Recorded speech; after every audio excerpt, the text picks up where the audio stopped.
স্বাগত ইসলামী bank Bangladesh PLC দেশ বাণিজ্য সংবাদে সঙ্গে আছে মিস সাদিয়া লাবনী। দেশের কৃষি খাতে নারীর অবদান প্রায় ৭০% বেশি। তবে এ খাতে নারীর সক্রিয় অংশগ্রহণ থাকলেও এখনও মিলছে না যথাযথ মূল্যায়ন। গ্রামীণ অর্থনীতিতে নারীর অবদান যুগ যুগ ধরেই থেকে যাচ্ছে অদৃশ্য শ্রম হিসেবে। তবে এর পেছনে পুরুষতান্ত্রিক সমাজ ব্যবস্থাকেই দুষছেন বিশেষজ্ঞরা। নারীর শ্রমের মূল্যায়ন ছাড়া টেকসই উন্নয়ন অসম্ভব বলছেন তারা। বিস্তারিত প্রতিবেদনে। ৪৫ বছর বয়সী রোকেয়া বেগম স্বামীর সাথে কাঁধে কাঁধ মিলিয়ে কৃষিকাজ করছেন প্রায় ২৫ বছর। ভোর ৪টা উঠি ওইটা রান্না চড়াই রান্না করে গাই আছে গাই ধুয়ে তারপরে গরুর ঘাস কাটে তারপরে ক্ষেত খোলার কাম করি। নদী না গেলে বাড়ি 2 ঘন্টা যায় জিরাটিরে আবার বিকাল টাইমে আবার কাজ করি। না মজুরি নেই না আমাকে নিজের সংসার মজুরি নিমকে। শুধু রোকেয়া বেগমই নয়, গ্রামাঞ্চলের এমন লাখো নারী সরাসরি জড়িয়ে আছেন কৃষির সঙ্গে। রাত দিন এক করে মাঠে কাজ করছেন তারা, সমানভাবে সামলান ঘরের কাজও। যদিও যুগের পর যুগ ধরে তাদের এই শ্রমকে পারিবারিক দায়িত্ব হিসেবেই দেখে আসছে সমাজ। বাস্তবে নারীর এই শ্রম ছাড়া প্রায় অচল কৃষি ব্যবস্থা।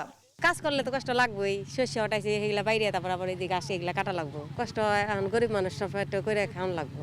20 বছর হইব জমি রাখি, মানুষের জমি দায়িত্ব দিই।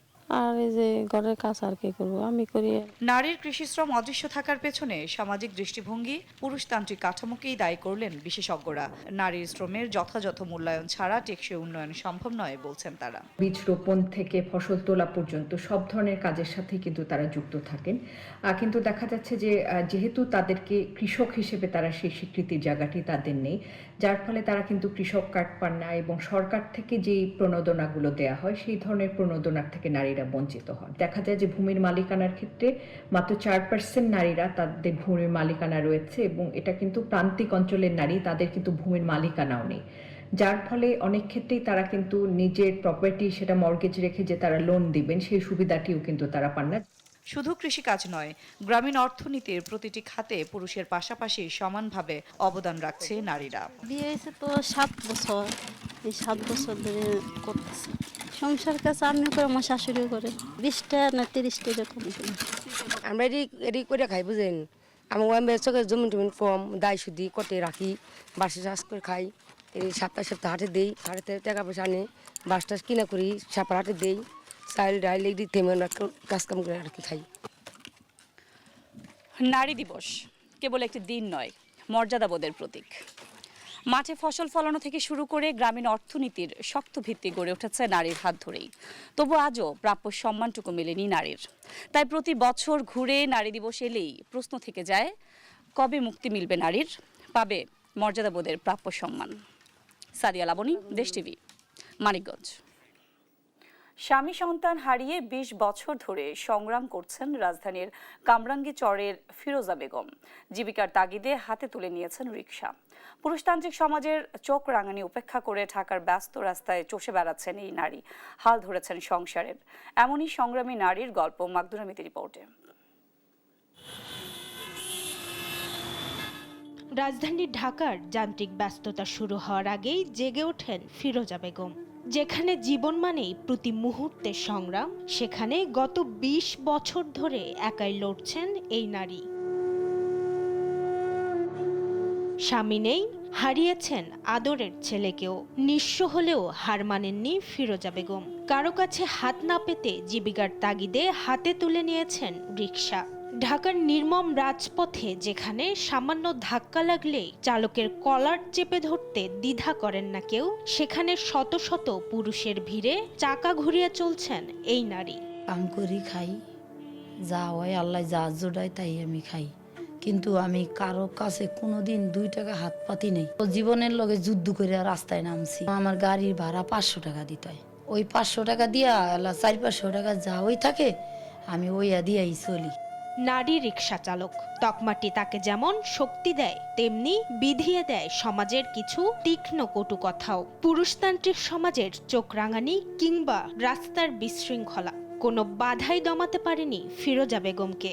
অনেক অনেক রকমের কথাই কয়, এই খারাপ ভাষায় কথা কয়। অনেক ড্রাইভাররা বলে কি যে বাসায় কাম করতে পারো না, আর বিয়া বইয়া যাইতে পারো না, যে রাস্তায় গাড়ি চালাইতে আইছো। শুধু নিজের পেট চালানোই নয়, ফিরোজা বেগম আজ অনেক নারীর অনুপ্রেরণা।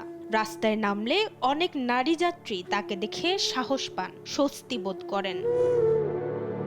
ফিরোজা বেগমের এই সংগ্রামের গল্প প্রমাণ করে নারীরা কোনো অংশে কম নয়। তারা এখন আর করুণা চান না, চান উপযুক্ত কাজের পরিবেশ, শ্রমমর্যাদা এবং আত্মসম্মান নিয়ে মাথা উঁচু করে দাঁড়াতে। মাকদুরা মিতি, দেশ টিভি, ঢাকা। দর্শক, নারী দিবস নিয়ে বিস্তারিত আলোচনায় ফিরবো, তবে তার আগে নিয়ে নিচ্ছে একটা ছোট বিরতি। দেখছেন দেশ বাণিজ্য। দর্শক, নারী দিবসের বিশেষ আয়োজনে আমাদের সঙ্গে যুক্ত হচ্ছেন সুপ্রিম কোর্টের আইনজীবী ব্যারিস্টার মিতি সানজানা। আপনাকে স্বাগত দেশ বাণিজ্যে। ধন্যবাদ। জি, নারী দিবসের শুভেচ্ছা। আপনাকেও নারী দিবসের শুভেচ্ছা। নারীর অধিকার প্রতিষ্ঠায় আসলে তোড়জোড় আমরা কেবল নারী দিবস এলেই বেশি শুনতে পাই। আসলেই নারীর অধিকার কতটা প্রতিষ্ঠিত হলো? দেখুন, বাংলাদেশের ভাষা আন্দোলন থেকে শুরু করে মুক্তিযুদ্ধ, স্বাধীনতা অর্জন সবকিছুর সমস্ত আন্দোলন সংগ্রামে নারীরা, বাংলাদেশের নারীরা তারা কিন্তু সম্মুখ সারিতে থেকে তারা বিভিন্ন সময় নেতৃত্ব দিয়েছে। কিন্তু আমরা দেখেছি যে এই সমস্ত নারীরা আজ পর্যন্ত স্বাধীনতার এত বছর পেরিয়ে গেলেও একটি স্বাধীন রাষ্ট্র হিসেবে বাংলাদেশের জন্মের ক্ষেত্রে নারীদের যে অবদান সেটি পুরুষের সমান। কিন্তু এখন পর্যন্ত আমি মনে করি যে বাংলাদেশের এই রাষ্ট্রের নারীর সেই মর্যাদা আর নারীর যে সামাজিক মর্যাদা বলি, সমতা, সেটি কিন্তু এখন পর্যন্ত আমরা আসলে অর্জন করতে পারিনি। বিভিন্ন সময় রাষ্ট্রীয় বিভিন্ন আইন হয়েছে, বিভিন্ন ধরনের আইনগুলো পরিবর্তনের মধ্যে দিয়ে গিয়েছে, নারী বান্ধব অসংখ্য আইন হয়েছে। সংবিধান নারীকে সমান অধিকার দিচ্ছে, নারী এবং পুরুষের সমান অধিকারের কথা সংবিধানে বলা, সকল নাগরিকের কথা। কিন্তু এখন পর্যন্ত আমরা দেখি যে নারীর সেই যে অধিকার আদায়ের জায়গাটি, সেই জায়গাতে এখন পর্যন্ত আসলে আমি দেখি যে নারীরাও কিছু কিছু ক্ষেত্রে সোচ্চার না, এবং অর্ধেক তার করিয়াছে নারী অর্ধেক তার নর, এই যে কথাটি, এই যে উপলব্ধিটি এখন পর্যন্ত আমি বলবো যে রাষ্ট্র, সমাজ, পরিবার কোন জায়গায় কিন্তু এই উপলব্ধির জায়গাটি এখন আসেনি। জি, আমরা আসলে দেখতে পাই কর্মক্ষেত্রে নারীর প্রতি একটা বৈষম্যমূলক আচরণ বরাবরই আসলে আমরা দেখতে পাই। এই আচরণ থেকে মুক্তির কোনো উপায় কি আমাদের আছে? কর্মক্ষেত্রে যে বৈষম্য সেটি যুগ যুগ ধরে প্রিভেল করছে, এবং সেটি কিন্তু সর্বস্তরে, সরকারি, বেসরকারি, স্বায়ত্তশাসিত প্রতিষ্ঠান থেকে শুরু করে এমএনসি গুলো যে রয়েছে, বড় বড় মাল্টিন্যাশনাল কোম্পানি, প্রত্যেকটি জায়গায় আমরা দেখি যে নারী বিভিন্ন ধরনের বৈষম্যের শিকার হচ্ছেন, বিভিন্নভাবে তারা যৌন হয়রানির শিকার হচ্ছেন। এবং আমরা জানি যে 2008 সালে আমাদের উচ্চ আদালতের একটি নির্দেশনা রয়েছে, এবং যে নির্দেশনার মাধ্যমে কিন্তু নারীর প্রতি কর্মক্ষেত্রে সকল ধরনের বৈষম্য বিলোপের কথা সেখানে বলা রয়েছে, সেখানে ডিটেইল গাইডলাইন দেওয়া রয়েছে, এবং পরবর্তীতে সেটাও কিন্তু পরিবর্তনের মাধ্যমে এসে কিন্তু ভেরি রিসেন্টলি আমাদের শ্রম আইনে সেটার একটা ডিটেইল কিন্তু সমস্ত কিছু ডেসক্রিপশন দেওয়া হয়েছে, এবং আইনের ভিতরে এটাকে কিন্তু আনা হয়েছে পার্লামেন্টের অ্যাক্টে। কিন্তু তারপরেও দেখা যাচ্ছে যে সেই আইনের যে নির্দেশনাগুলো, যেখানে বলা রয়েছে যে প্রত্যেকটি শিক্ষা প্রতিষ্ঠানে, প্রত্যেকটি কর্মস্থলে একটি কমিটি গঠন করতে হবে, প্রেফারেবলি সেটা একজন নারী তার প্রধান হবেন, এবং মেজরিটি যারা মেম্বার থাকবেন সেই কমিটিতে তারা কিন্তু নারী হবেন। কিন্তু দেখা যাচ্ছে যে অনেক প্রতিষ্ঠান রয়েছে, আমরা যখন কার্যক্ষেত্রে এটা দেখি প্র্যাকটিক্যালি, তখন আমরা দেখি অনেক প্রতিষ্ঠানে এই ধরনের কোনো ব্যবস্থাই নেই। সেখানে যে অভিযোগ বাক্সের কথা বলা রয়েছে, আনঅ্যানিমাস অভিযোগ করতে পারবেন, এবং আইনে কিন্তু শুধুমাত্র শাস্তির বিধান এবং কি কি করলে অপরাধ হচ্ছে তা না, আইনে কিন্তু এটাও বলা রয়েছে বিভিন্ন সচেতনতামূলক বিভিন্ন ধরনের ওয়ার্কশপ করতে হবে স্কুল, কলেজ, বিশ্ববিদ্যালয়গুলোতে, প্রত্যেকটা সেমেস্টারে ওরিয়েন্টেশনের সময় এগুলো নিয়ে ওয়ার্কশপ করতে হবে, যাতে আমরা সামগ্রিকভাবে সমাজে এক ধরনের সচেতনতা তৈরি করতে পারি একটি সুন্দর কর্মক্ষেত্র গড়ে তোলার জন্য। কিন্তু অনেক প্রতিষ্ঠান আমি দেখেছি যে যেখানে এখন পর্যন্ত এই ধরনের অভিযোগ করার তাহলে আমরা বলতে পারি যে এটা আইনে আছে কিন্তু বাস্তবে নেই। শুধুমাত্র আইনের খাতায় রয়েছে, কিন্তু সেটার বাস্তবায়ন এবং প্রয়োগ আমরা দেখি না।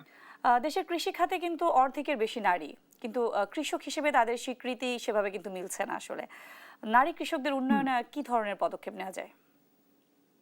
একদম অ্যাবসলিউটলি, নারী যারা কৃষক রয়েছেন তারা উৎপাদন থেকে শুরু করে বীজ বপন, চারা রোপণ, প্রত্যেকটি কাজের সাথে তারা যুক্ত রয়েছেন, কিন্তু তারপরে আমরা দেখতে পাচ্ছি এখন পর্যন্ত তারা কিন্তু কৃষক হিসেবে যে স্বীকৃতি, আমাদের প্যাট্রিয়ার্কিয়াল মাইন্ডসেট এবং নারীর প্রতি বৈষম্যের শিকড় সেটি আমাদের সমাজে এতটাই গভীরে যে একজন নারীকে যে কৃষক হিসেবে আমরা স্বীকৃতি দেব সেই মাইন্ডসেটটি এখনো পর্যন্ত আমাদের তৈরি হয়নি। একজন নারী তিনি কিন্তু সম্পূর্ণ প্রোডাকশনের সাথে তিনি জড়িত রয়েছেন এবং তিনি সেই উৎপাদনের সাথে জড়িত রয়েছেন, কিন্তু যখন একটা পণ্যটি তার বিপণনের বিষয়টি আসে তাকে তো একটা বাজারে যে বসতে হবে, কোনো একটা জায়গায় তার সেই সাপ্লাই চেইন বা সেই সুযোগটি তৈরি করতে হবে যাতে তার বিপণন করতে পারেন তার পণ্যটি। কিন্তু এখন পর্যন্ত দেখা যাচ্ছে যে হয় তাকে ফিজিক্যালি কোথাও যে বসতে হবে, না হয় তাকে অনলাইন বা ডিজিটাল প্ল্যাটফর্মকে ব্যবহার করে। কিন্তু আমরা দেখতে পাচ্ছি যে না সে ফিজিক্যালি তার পণ্যের বিপণনের জন্য তিনি যখন সেই ব্যবস্থাটি করেন, না সেখানে আমরা একটি সুস্থ পরিবেশ বা তার জন্য একটি নিরাপদ পরিবেশ তৈরি করতে পারছি, যখন তিনি ডিজিটাল মাধ্যমকে ব্যবহার করছেন সেখানেও কিন্তু আমরা সেই পরিবেশ তৈরি করতে পারি না। একজন নারী তিনি কৃষক কার্ড পান না। সো সেই যেহেতু আমাদের সেই ব্রেনেই সেই জিনিসটা কাজ করে না যে একজন নারীকে কৃষক হিসেবে আমরা স্বীকৃতি দেব। সেটা ছাড়াও বিভিন্ন ধরনের যে নীতিমালা রয়েছে সেই নীতিমালায় আমরা দেখি যে খাস জমির যখন ভূমিহীনদের মধ্যে বন্টন হয় তখন নারী যদি ভূমিহীন একজন নারীকে দেওয়ার ক্ষেত্রে শর্ত হচ্ছে তার একজন সামর্থ্যবান পুত্র সন্তান থাকতে হবে। আমি মনে করি এটা একটা চরম বৈষম্য এবং সংবিধানের সম্পূর্ণ পরিপন্থী একটি নীতিমালা এই যে ক্লজটি দেয়া রয়েছে। কাজে এই ধরনের বৈষম্যগুলোকে আসলে সরাতে হবে এই সমস্ত নীতিমালা থেকে এবং শুধু কিন্তু কৃষিতে নয়, আমাদের পুরো অর্থনীতিতে নারীর যে অবদান তার আসলে সেই ক্ষেত্রে আসলে কতটা স্বীকৃতি মিলল নারীর? স্বীকৃতি নারীর তো মিলল না, কারণ নারী তিনি তার এই যে ইনকাম জেনারেটিং অর্থনীতির একটা মূল চালিকা শক্তি যে আমাদের পোশাক শিল্প, সেখানে যারা জড়িত আছেন তার মধ্যে অর্ধেক যারা শ্রমিকের তাদের বেশি সংখ্যক নারী। কিন্তু এখন পর্যন্ত আপনি দেখেন যে এই যে আমরা বলি যে শিশু কক্ষ একটা বাচ্চার জন্য চাইল্ড কেয়ার সিস্টেম এবং ম্যাটারনিটি লিভ বলি, এই বিষয়গুলো এখন পর্যন্ত আমরা নিশ্চিত করে এগুলা তো অনেক দূরের ব্যাপার। আমরা যে তার একটা নিরাপদ কর্মপরিবেশ, তিনি যে ইনকাম জেনারেটিং কাজের সাথে যুক্ত থেকে অর্থনীতিতে এই যে তার বিশাল ভূমিকা, সেটাকেই তো আমরা এখন পর্যন্ত অ্যাকনলেজ করি না। কাজেই সেখানে তার জন্য নিরাপদ পরিবেশটি, সে বাড়ির থেকে বের হচ্ছে সেখানে ঘরের ভিতর সে পারিবারিক সহিংসতার শিকার, সে যখন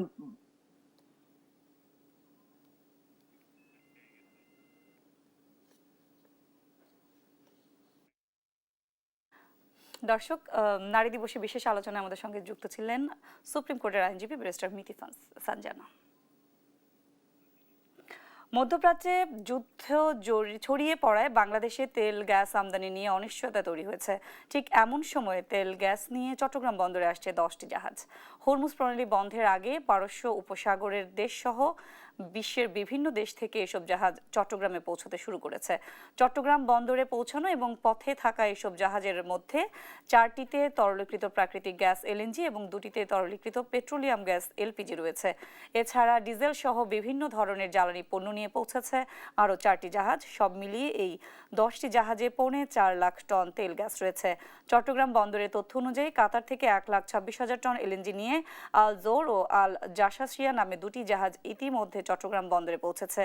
এছাড়া আগামীকাল সোমবার লুসাইল এবং বুধবার আল গালায়েল নামে আরও 2টি জাহাজ বন্দরের জলসীমায় পৌঁছানোর কথা। সব মিলিয়ে এই 4 জাহাজে এলএনজি রয়েছে প্রায় 2,47,000 টন। কাতারের রাস লাফান বন্দর থেকে সংঘাত শুরুর 2 থেকে 7 দিন আগে হরমুজ প্রণালী পার হয়ে যায় এসব জাহাজ। আজও উপচে পড়া ভিড় ফিলিং স্টেশনগুলোতে। পেট্রোল পাম্পগুলোর সামনে সকাল থেকে মোটরসাইকেল, প্রাইভেট কারের দীর্ঘ সারি রয়েছে। তেল নেয়ার জন্য ঘন্টার পর ঘন্টা দাঁড়িয়ে রয়েছে গাড়ি চালকরা। 2 থেকে 3 ঘন্টা দাঁড়িয়ে থাকার পর 2 লিটার তেল মিলছে, তবে তেল না থাকায় বন্ধ রয়েছে বেশিরভাগ ফিলিং স্টেশন। সকালের এমন পরিস্থিতিতে সবচেয়ে বেশি ভোগান্তিতে পড়েছে অফিসগামী মানুষ। এখন আমার বাধ্য হয়ে মানে মর্নিং এসে আমার লাইন ধরে একদম ওই পিজি আপনার আউটডোরের থেকে আমাকে নিতে হয়েছে। এখন ওইখান থেকে সিরিয়াল ধরে তারপরে আমাকে আসতে হয়েছে। তেল স্বল্পতার কারণে অনেক অফিসের যে কর্মঘণ্টা সেটাও কিন্তু লস হচ্ছে। সো আমাদের অর্থনৈতিক অনেক ক্ষেত্রে ক্ষতিগ্রস্ত হচ্ছে। সকাল সারি করে ফজরের নামাজ পড়ে এসে সিরিয়াল দিছি, তো আমার মনে হয় আমি 200 গাড়ির পিছে সিরিয়ালে ছিলাম। ভোগান্তির তো কোনো শেষই নাই। তেলবাহী 2টি ভেসেল সোমবারের মধ্যে দেশে এলে দেশের জ্বালানি সংকট কিছুটা নিরসন হবে, তবে স্থায়ী সমাধান আসবে না বলে মনে করছেন জ্বালানি বিশেষজ্ঞরা। তাদের মতে চলমান ইরান যুদ্ধ দীর্ঘায়িত হলে বিশ্ব অর্থনীতি হুমকিতে পড়তে পারে। তাই প্রয়োজনীয় খাত নির্ধারণ করে জ্বালানি ব্যয় কমিয়ে আনার পরামর্শ জ্বালানি বিশেষজ্ঞদের। রিয়াজ সেজানের প্রতিবেদন। সাধারণত দেশের প্রয়োজনের চেয়ে নির্দিষ্ট পরিমাণ জ্বালানি সংরক্ষণ করাকে ওই দেশের কৌশলগত মজুদ বলা হয়। বাংলাদেশে এ ধরনের আপৎকালীন জ্বালানি মজুদের ব্যবস্থা নেই। ফলে সবশেষ তথ্য অনুযায়ী দেশে ডিজেলের মজুদ আছে 14 দিনের, অকটেন 28 দিনের, পেট্রোল 15 দিনের, ফার্নেস অয়েল 93 দিনের এবং জেট ফুয়েল আছে 55 দিনের। ফলে চলমান ইরান যুদ্ধ দীর্ঘ হলে কি হবে এ নিয়ে তৈরি হয়েছে শঙ্কা। 2-3টা পাম্প থেকে ঘুরে আসছি, সেখানে তেল পাই নাই। এখন এখানে আইসা দেখি তো মহামারী। ঢাকার বাইরে তো যত শুনতেছি অনেক পাম্প নাকি তেল বন্ধ, বলতেছে পেট্রোল শেষ হয়ে যাচ্ছে। প্রয়োজনের অতিরিক্ত জ্বালানি ক্রয় এমন মজুদ সংকটকে আরও বাড়িয়ে দিতে পারে বলে জানিয়েছেন জ্বালানি মন্ত্রণালয়। তাড়াহুড়ো করে কোনো কিনের দরকার নাই। এই রেশনিংটাকে ভয় পেয়ে স্টক করা শুরু করেছে। আসলে আমাদের তেলের কোনো অভাব নাই। শুধু তাই না, আগামী 9 তারিখে আরও 2টা ভেসেল আসছে। তেলবাহী 2টি ভেসেল দেশে আসলে আপাতত সংকট কাটবে, কিন্তু যুদ্ধ চলমান থাকলে নিতে হবে রেশনিং সহ আরও কৌশলগত উদ্যোগ। রেশনিং হয়তো করতে হতে পারে যদি চালান চলে আসে, একটা প্যানিক পারচেজ হচ্ছে আমরা দেখতে পাচ্ছি। এটা অ্যাসুরেন্স দিতে হবে এবং আমাদের সত্যিকারভাবে ভাবতে হবে যে স্ট্র্যাটেজিক স্টোরেজ আমরা ভবিষ্যতে যদি কখনো এই ধরনের ঘটনা ঘটে, যেহেতু আমদানির উপর নির্ভরশীল, সুতরাং আমদানির বিঘ্ন ঘটতে পারে যে কোনো সময় নানা কারণে। আন্তর্জাতিক বাজারে এরই মধ্যে প্রতি ব্যারেল তেলের দাম ছাড়িয়েছে $93। বিশ্লেষকরা বলছেন যুদ্ধ চলমান থাকলে এটি $150 ছাড়াতে পারে। এতে অনেক দেশের অর্থনীতি ধসে পড়বে। এই জন্য জ্বালানি ব্যবহারে কৃচ্ছ্রতা সাধনের পরামর্শ তাদের। এইটা আসলে যদি কন্টিনিউ করতে থাকে তাহলে অনেক দেশের অর্থনীতি ধ্বংস হয়ে যাবে এবং উন্নয়ন কর্মকাণ্ড সব বন্ধ হয়ে যাবে। কারণ আমাদের মিনিমাম যতটুকু এনার্জি দরকার সেটুকু তো আমাদের আমদানি করতেই হবে। সেই ক্ষেত্রে অন্যান্য জায়গায় কৃচ্ছ্রতা সাধন করতে হবে, অন্যান্য জায়গায় ব্যয় সংকোচন করতে হবে। বিশ্লেষকদের মতে জ্বালানি তেলের বড় কোনো বিকল্প বাজার নেই। তাই প্রধান সরবরাহ লাইন বাধাগ্রস্ত হলে প্রভাব পড়বে বিশ্বজুড়ে। এমন পরিস্থিতিতে ক্রুড অয়েলের সংকট কাটানো গেলেও এলএনজি সংকট ভয়াবহ রূপ নিতে পারে বলে মত তাদের। রিয়াজ সেজান, দেশ টিভি, ঢাকা। দেশের স্বাস্থ্যসেবা ও জরুরি সহায়তা খাতে প্রযুক্তি নির্ভর সমন্বিত সেবা নিশ্চিত করতে আনুষ্ঠানিকভাবে উদ্বোধন করা হলো অল সমাধান। অল সমাধান এমন একটি আধুনিক ডিজিটাল প্ল্যাটফর্ম যেখানে নাগরিকদের দৈনন্দিন স্বাস্থ্যসেবা ও জরুরি মুহূর্তের সহায়তা এক অ্যাপেই সহজভাবে পাওয়া যাবে। সম্প্রতি এই অ্যাপের উদ্বোধন করা হয়। এই অ্যাপের মূল লক্ষ্য সময় মতো সেবা পৌঁছে দেওয়া, স্বাস্থ্যসেবাকে আরও সহজ করা এবং একই সঙ্গে ফার্মেসি, ডেলিভারি ও অ্যাম্বুলেন্স পার্টনারদের জন্য টেকসই আয়ের সুযোগ তৈরি করা। এখন জানিয়ে দিচ্ছি পুঁজিবাজারের আজকের দিন শেষের লেনদেন পরিস্থিতি। আজকে আসলে দিনের শুরু থেকেই লেনদেনে বড় ধরনের পতন দেখা গেছে। ঢাকা স্টক এক্সচেঞ্জের সবগুলো সূচকই কমেছে। ডিএসইএক্স সূচক 226 পয়েন্ট কমে দাঁড়িয়েছে 5014 পয়েন্টে। এছাড়া লেনদেন কমে নেমেছে 400 কোটির ঘরে। লেনদেন হয়েছে 471 কোটি 98 লাখ টাকার। এছাড়া আমরা দেখতে পাচ্ছি লেনদেন হওয়া প্রতিষ্ঠানগুলোর মধ্যে প্রায় বেশিরভাগেরই দাম কমেছে। দাম কমেছে 373টির, বেড়েছে মাত্র 12টির। এছাড়া অপরিবর্তিত রয়েছে 5টির দর। দর্শক, এই ছিল ইসলামী ব্যাংক বাংলাদেশ পিএলসির সৌজন্যে দেশ বাণিজ্য সংবাদে। পরের বুলেটিন দেখার আমন্ত্রণ রইল। ধন্যবাদ।